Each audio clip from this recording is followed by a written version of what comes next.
So today I want to talk about one of my favorite calibers.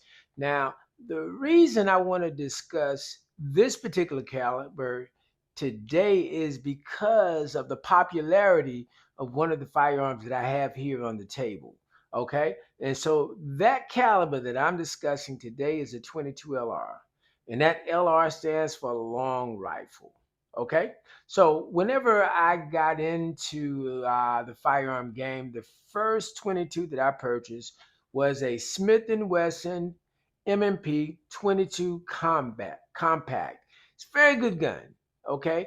But there are some things that were unique about this particular firearm that I really didn't care for too much. One of the things about this firearm is that uh, it was very sensitive in certain brands of ammo. It just didn't take. Okay. Uh, the thing about the 22 LR is that it's a very, very dirty round. Okay. And so it makes the barrel and the interior very, very gunky, for lack of a better term. And so oftentimes that can create complications with some firearms. There are certain brands that is going to shoot it no matter what. Okay. So let's look at some of the things that I did not like about this firearm in particular.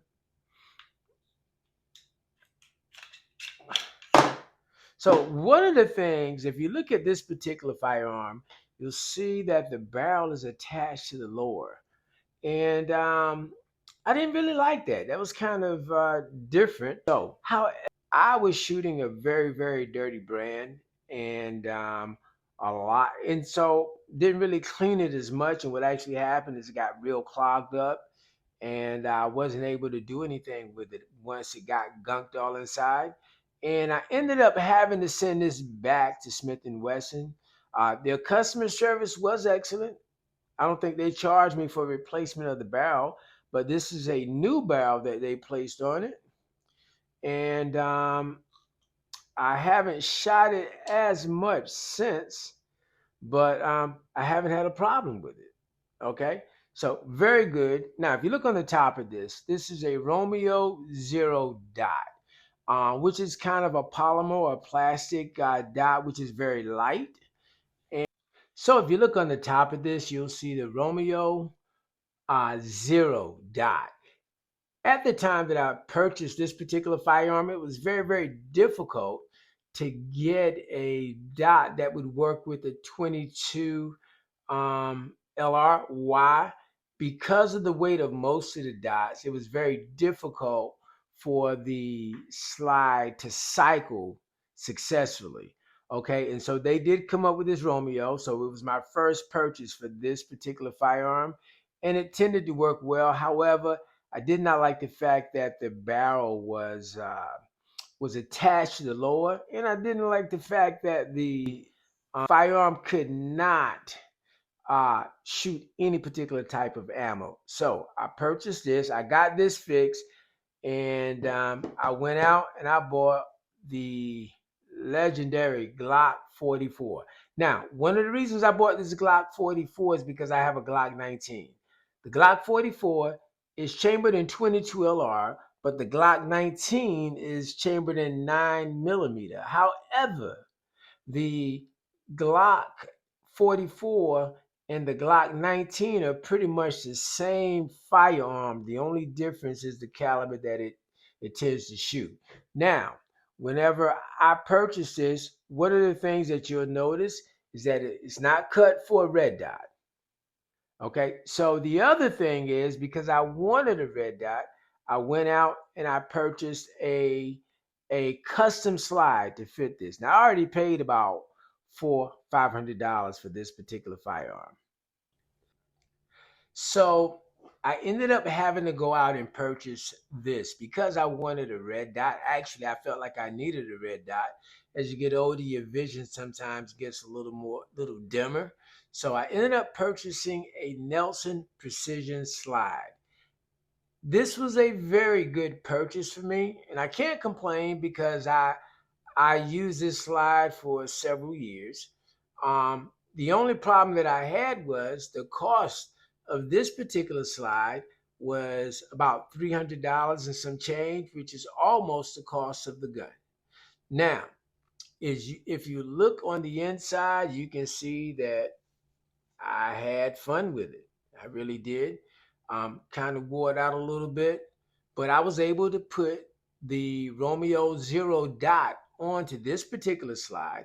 And like I said, even at this time, it was very difficult to put a dot that would allow the slide of a 22 LR to cycle the way that it should.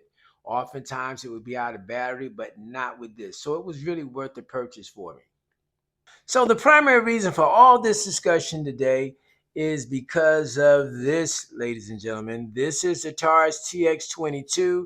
I know you've heard me talk about this a lot, but one of the reasons we're revisiting this today is because this is in very popular demand in the beginning of 2026. Now, one of the reasons that this is in popular demand is because a lot of people are putting FRTs, force reset triggers, into these firearms, and it's become very popular. So very recently, I was helping a young man search for a TX22, and they were trying to charge him twice the price of this. Okay, why? Because the demand is so great. I called around a couple of places, couple of the local gun stores. I went online and I searched. Nobody has this gun in stock, and whenever it is in stock, is off of the shelf immediately. Somebody's there to purchase it. So he did stop by one spot, and I think the guy almost wanted to charge him as much as $600 for this particular firearm. So uh, a lot of the gun stores are being greedy because of the demand. But I would tell you, for $600, don't purchase this gun. Take your time, search, find it online, have it sent to your local FFL, and pay the transfer fee, and you'll be fine. Okay. So, what's so great about this particular firearm? One of the great things about this particular firearm is very durable. I was able to send as many rounds down with this particular firearm without cleaning it as much as I am with the Glock 44. The other thing is the dot. On this particular firearm, I have a Zulisys Z1G, okay, which is kind of an aluminum based dot. The great thing about this dot is that this loads on top. In other words, if you needed to replace the battery, you unscrew it off of the top, place the battery in, and that way, when you put your battery in, you don't have to go back in and readjust your sight in order to make it accurate.